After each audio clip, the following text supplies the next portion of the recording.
I'm not worthy. I'm not worthy.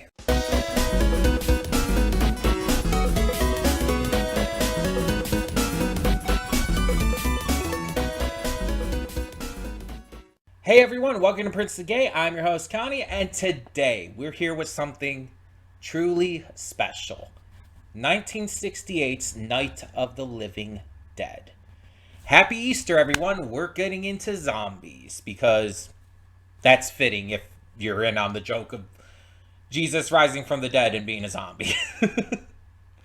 um, Night of the Living Dead is the movie that created the zombie subgenre of horror as we know it today. Obviously, the concept of zombies existed before then, but zombies as we know them are because of George Romero and this film.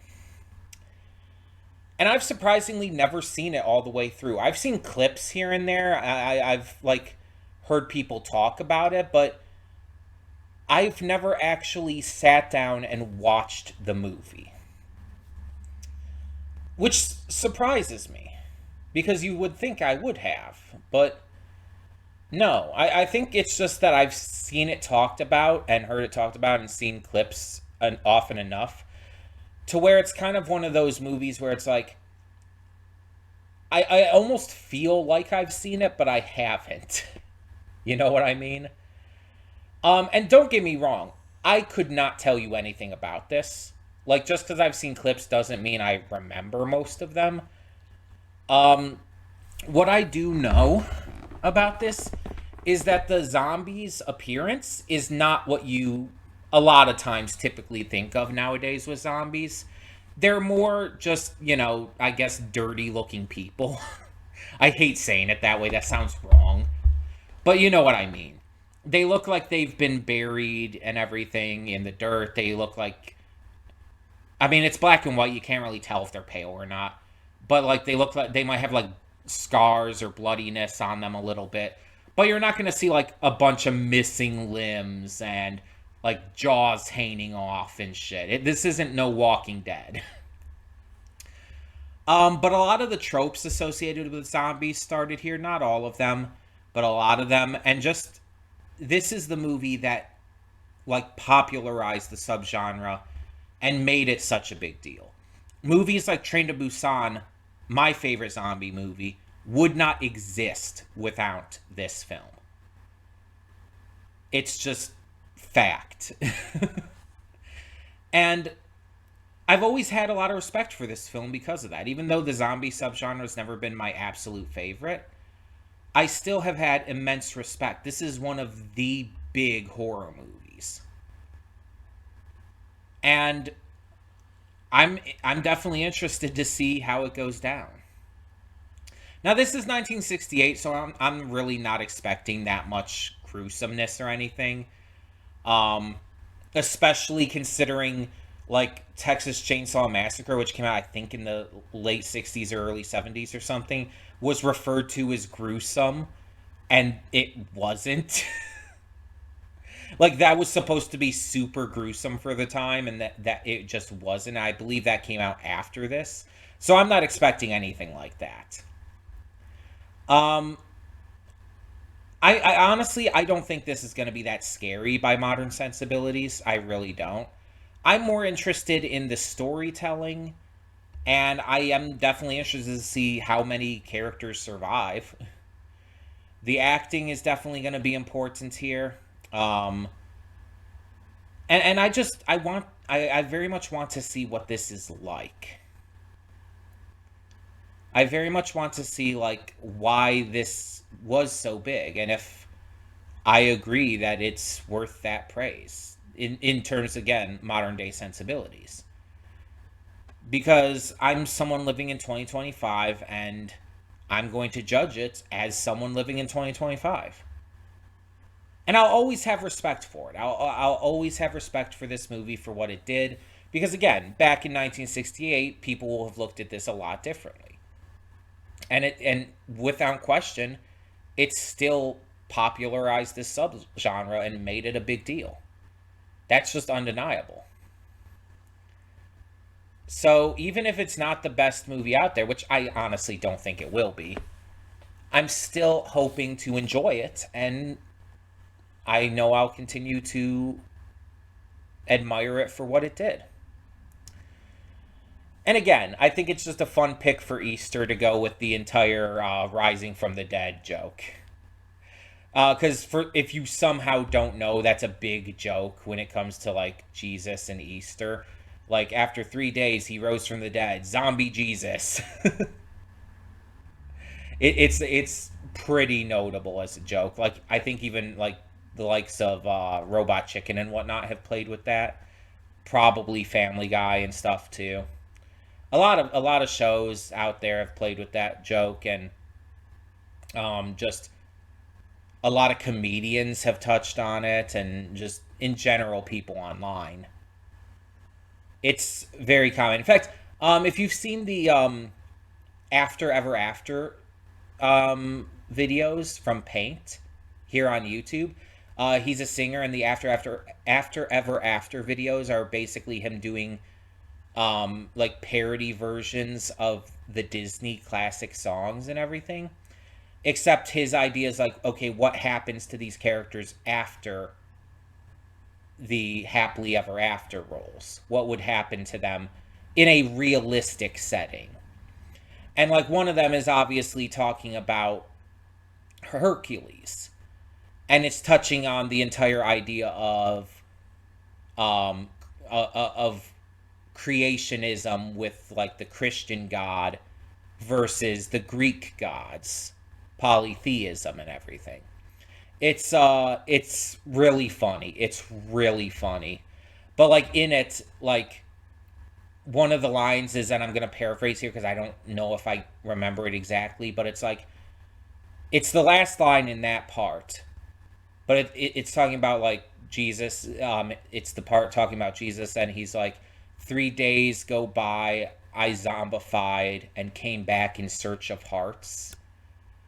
Because obviously playing with like what Jesus's like motivations and goals were and everything in the biblical stories, and just obviously 3 days go by, I came back zombified. It's like, yeah.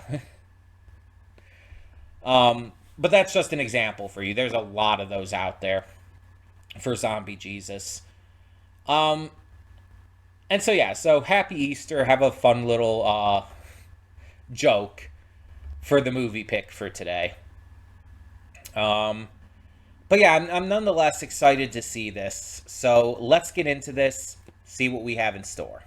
Hold up just a sec. Before you click that link down in the description below to get to today's video, I want to remind you of all the awesome content we have both on this channel and the Princess of Gaming channel. Let's check it out.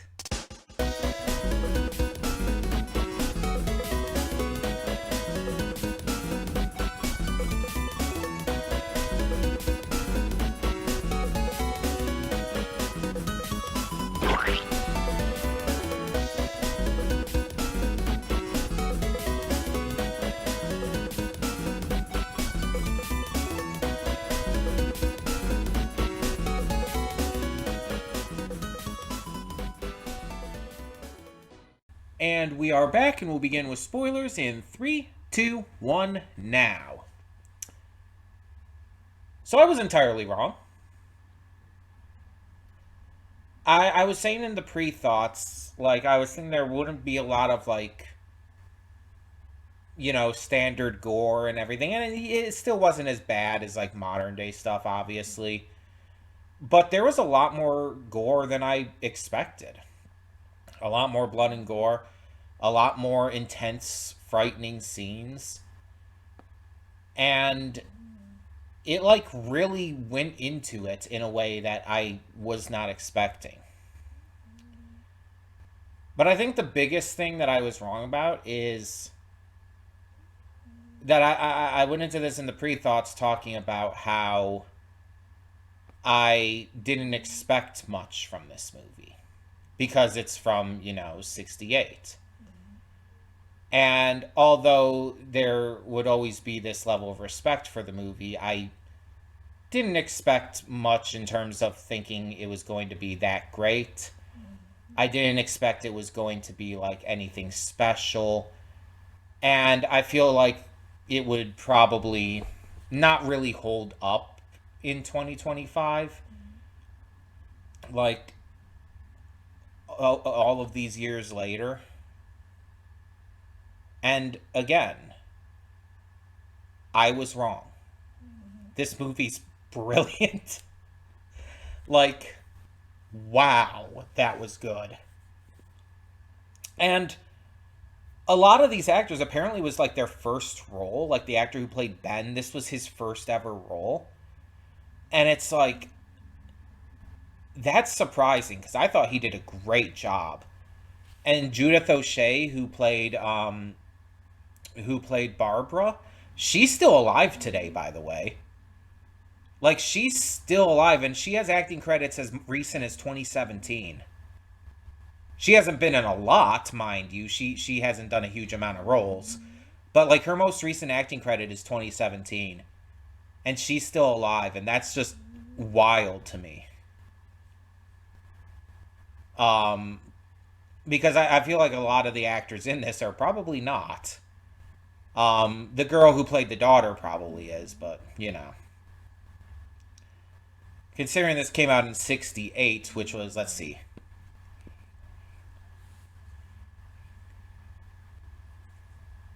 almost 60 years ago at this point. It's like, yeah, we're like three. It's like 57 because it's 2025, which is 3 years short of 2028, which would be 60 years. So yeah, it's 57 years since this first came out. I mean, it's believable that people could still be alive from that. Um, but like Ben's actor, he's passed away, though he apparently had a heart attack from what I read. Um, and I haven't checked a lot of the other actors, but you know, there were others who were older anyway. So like Cooper's actor, he's probably gone. Of course, I mean I don't know for sure. I haven't checked all of them, but yeah, the actors in this were all great. Everyone fulfilled their role excellently, and they didn't have as much depth as a lot of modern day films would have, but they were exactly what they needed to be. They fulfilled their roles excellently. Um, you have the two love struck partners who are, you know, cutesy and kind, uh, extremely in love with each other. You have the not fully estranged, but you know, the couple who aren't on good terms with each other and their sick daughter who has like no actual like character, but she's not meant to. She's meant to be a looming threat that's just waiting for them. And you know that she's going to be infected and she's going to become a zombie. Though back in the day, people might not have known that originally, but once it started to talk about the dead coming back to life, it would have clicked for them. You have Ben, who's no nonsense, very to the point and direct. Barbara, who's just fucking traumatized. And the fact that Johnny is the one who gets her in the end is like that's that's kind of fucked. Of course, Helen is killed. Well, actually, no. Helen is the one who's killed by her daughter. Cooper is eaten by his daughter, but he was killed by Ben, which you know, fair, considering the shit he had done. It's like all of these characters serve their purpose extremely well, and are just really great. And the fact that it had me guessing whether or not Barbara was going to turn, that's like that was really good. Like the fear she showed at the fire, that was intentional. You're supposed to think she could possibly be infected, especially because she's like very unresponsive. But then she starts talking again and starts reacting a little more again, and you realize, oh no, she's just traumatized. And then she ends up dying. It's really sad. Um, but it's like, obviously, Tom and Judy's deaths could have been avoided and were basically just because of panic. Like the panic and the, intense situation going on is what caused, them to like just not really take any precautions and cause the fire to engulf the truck. And that eventually caused him and Judy to die. It's just, it sucks.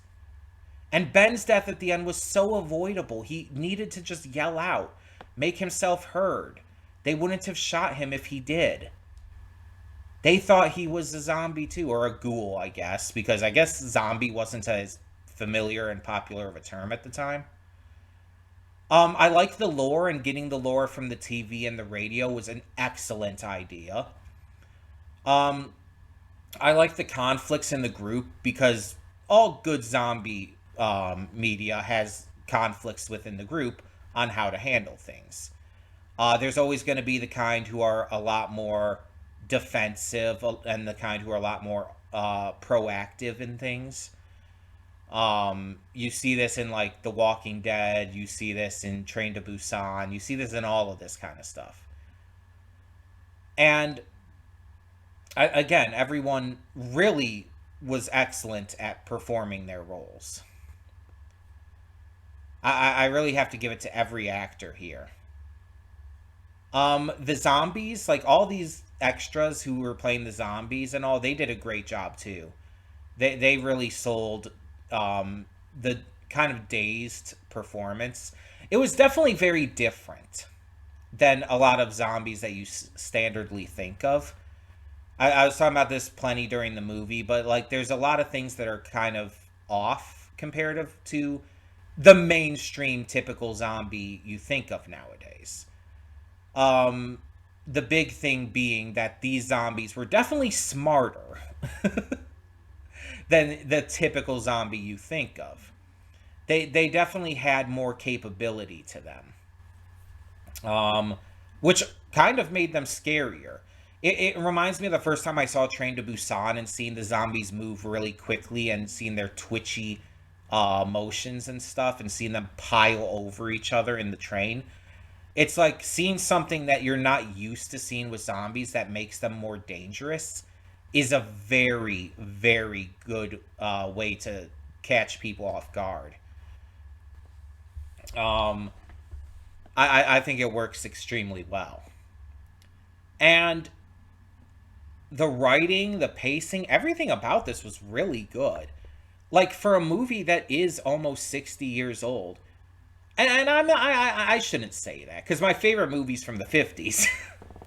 My favorite movie of all time, 12 Angry Men, is much older than, well, not much older, but it's like a decade older than this.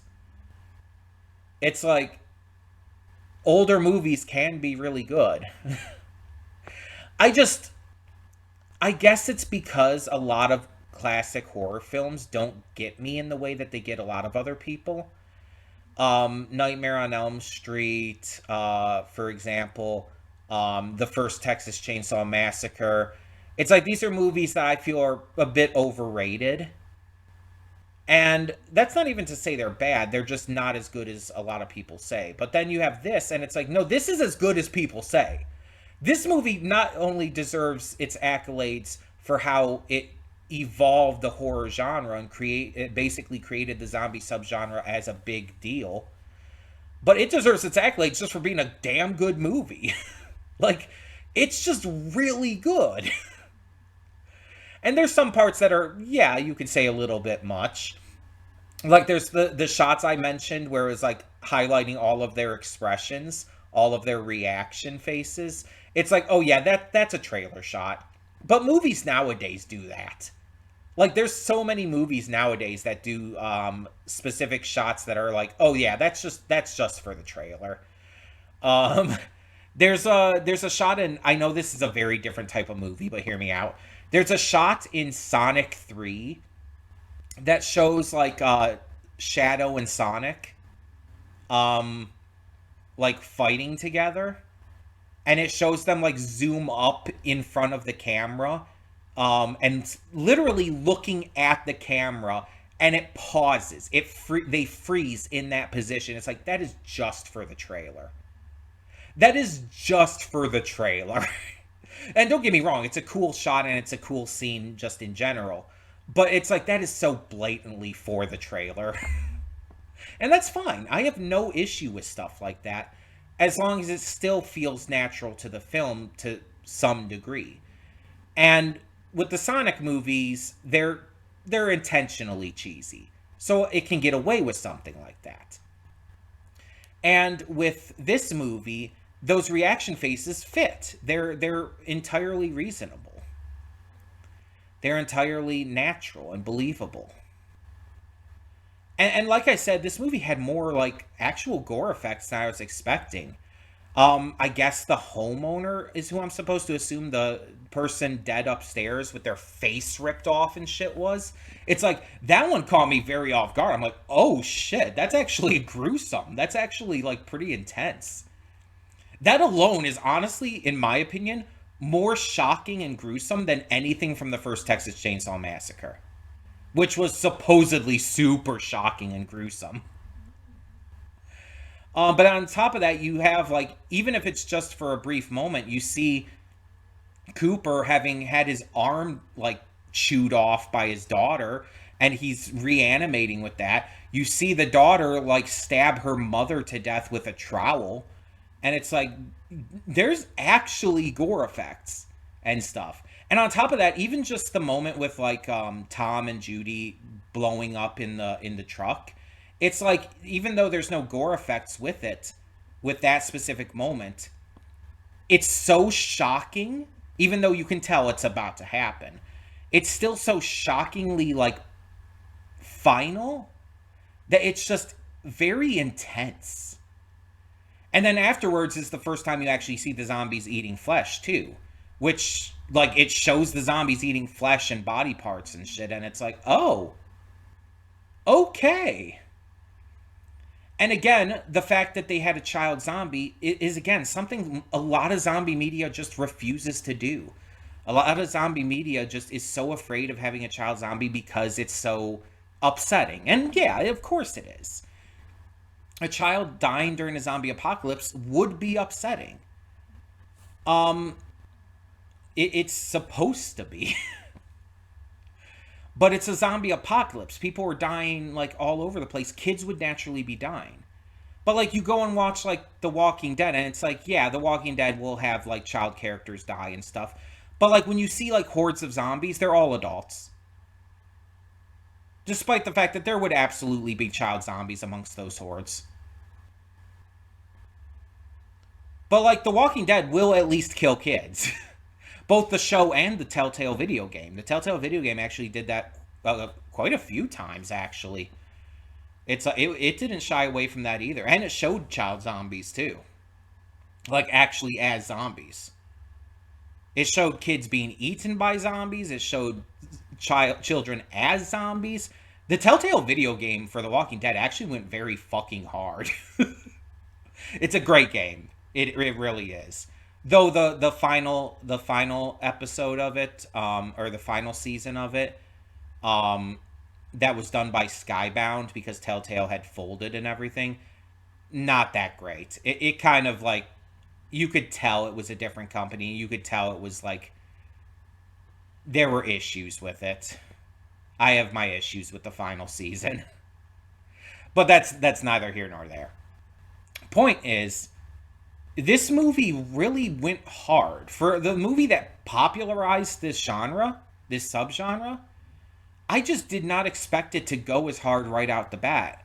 Again, I know zombies existed as a concept prior to this, but this is what really popularized them. This is the movie that really kicked that off. And I thought it was going to be more, down to earth, more, just the idea of it rather than any substantial aspects to it. And I was wrong. It was very substantially a zombie film. Like, you had all of that in there. And this is one of those zombie films that did explain where it came from. Apparently, it came from Venus. Take that for what it's worth, I guess. Apparently, it was a radiation thing from Venus that just affected people. That is a first for me. I don't think I've heard of other zombie media with the zombie virus like originating from space. I mean, there probably is other zombie media where that's the case, but I don't know it. Not offhand, at least. Because usually it's like a company or something. It's like some kind of company or military group or something that they do some fuck shit and just, screw things up for everyone. I mean, in the case of The Last of Us, which are like semi-zombies, it's just a natural evolution of a parasitic fungus. That's different than a lot of things, but those are not like zombies in every typical sense, but they basically act the same, so we'll count them. But seriously, space radiation is such a like unexpected source. That genuinely caught me off guard. But hey, I mean, I'm fine with being surprised. I like being surprised, especially positively surprised. Obviously, being negatively surprised about a movie is not always great, but it means that it caught me off guard, that I wasn't expecting it, and in a positive manner, that's a good thing. I want more movies to do that. This really fucking impressed me in a way that I was not prepared for today. Like, happy fucking Easter, right? For those who celebrate, if you celebrate. Obviously, not everybody celebrates Easter, celebrates it the same way. Some people celebrate it for religious reasons. Some people just like candy, which, fair. With the amount of jelly beans I've been eating lately, fair. I really like jelly beans, by the way. Just if you didn't know, but I've also been stress eating jelly beans, so.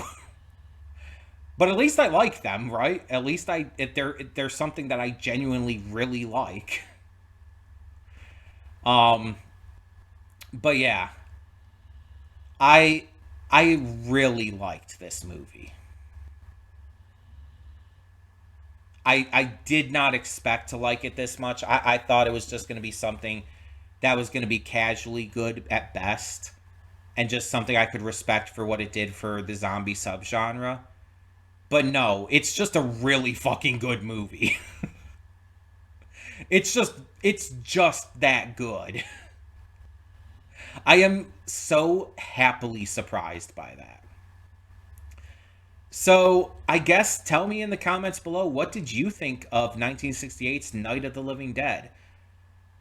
Something I can positively say now, I can positively call George A. Romero's masterpiece. I wouldn't call it a perfect film, but I would still call it his masterpiece for sure. Like, I loved it. Just tell me what you thought in the comments below. I'm just repeating myself at this point. And thank you so much for tuning in. Thank you to Venom. I don't think I mentioned this before. This is a donation reward for Venom. Thank you, as always, for donating for this. And like I said, no matter whether you celebrate for religious reasons or just for candy, have a happy Easter if you celebrate it. If you don't, hope you're having a great Sunday. And hope you have an awesome springtime. In the meantime, I'm Connie, and I'm signing off. See y'all next time.